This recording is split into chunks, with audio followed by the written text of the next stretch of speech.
YCP గొంతు పేకులుతుంది. Party ఖాళీ అవుతున్న వేళ పార్టీని నిలబెట్టే ప్రయత్నం చేస్తున్నారు జగన్. ఇప్పుడిప్పుడే స్వరం మారుతుంది.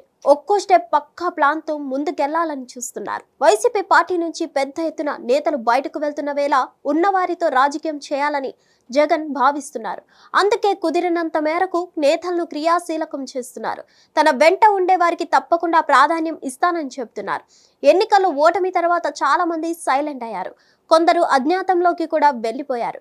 ఇంకొందరైతే సొంత వ్యాపారాలు చూసుకుంటున్నారు. కొందరు ముఖ్య నాయకులు సొంత నియోజకవర్గాల ముఖం కూడా చూడడం లేదు.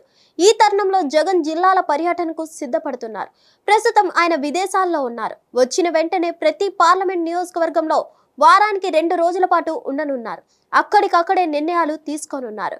పార్టీలో నెంబర్ 2గా ఎదిగిన విజయసాయిరెడ్డి లాంటి నేతలు సైతం పార్టీని వీడిన తర్వాత వైసీపీ శ్రేణులో ఒక రకమైన కలవరం కనిపిస్తుంది. అయితే ఈ విషయంలో వైసీపీ నేతలకు ఫుల్ క్లారిటీ ఇవ్వాలని భావిస్తున్నారు జగన్. పార్టీలో యాక్టివ్ అవ్వండి, లేకుంటే మీ ప్లేస్ లో కొత్త నాయకులకు బాధ్యతలు అప్పగిస్తామని హెచ్చరిస్తున్నారు. తాను జిల్లాల పర్యటనకు వచ్చేలోగా నియోజకవర్గాల్లో క్రియాశీలకం కావాలని సూచిస్తున్నారు. మార్చి నెల నాటికి మొత్తం మాజీ మంత్రులంతా యాక్టివ్ అయ్యేందుకు సిద్ధపడుతున్నట్లు సమాచారం. వైసీపీ ఫైర్ బ్రాండ్లలో చాలా మంది ఉన్నారు. కొడాలి నాని, అనిల్ కుమార్ యాదవ్, పేర్ని నాని, జోగి రమేష్, రోజా లాంటి నేతలు పెద్దగా కనిపించట్లేదు. అడపా దడపా వచ్చి ఓ వీడియో పెట్టి వెళ్తున్నారు. అనిల్ కుమార్ యాదవ్ జాడే లేదు. కొడాలి నాని అయితే నియోజకవర్గానికి రావడమే మానేశారు. ఇటువంటి నేతలంతా మార్చి నుంచి యాక్టివ్ అవుతారని తెలుస్తోంది. ఇప్పటికే వైసీపీ కార్యాలయం నుంచి వీరికి సమాచారం వెళ్ళిందట. పార్టీ కార్యక్రమాల్లో పాల్గొనకపోతే మీ స్థానంలో వేరే నేతలు వస్తారని అల్టిమేటం ఇచ్చినట్లు సమాచారం. దీంతో చాలా మంది నేతలు తిరిగి నియోజకవర్గాల్లోకి వచ్చేందుకు అన్ని ఏర్పాట్లు చేసుకుంటున్నారు. మరోవైపు వైసీపీ నేతలు విమర్శల డోసు పెంచారు.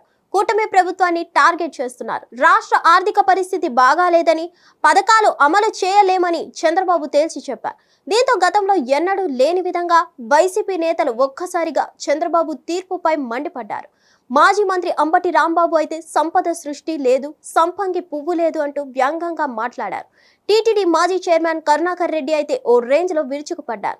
చంద్రబాబును జిత్తుల వారి నక్కగా అభివర్ణించారు. తల్లికి వందనం కాదు, తద్దినం పెట్టాడు అంటూ సంచలన వ్యాఖ్యలు చేశారు. మొత్తానికి చంద్రబాబు యాక్షన్ తో వైసీపీ నేతలు యాక్టివ్ కావడం, ప్రభుత్వాన్ని ఉద్దేశించి హాట్ కామెంట్స్ చేస్తుండడం ప్రాధాన్యత సంతరించుకుంది.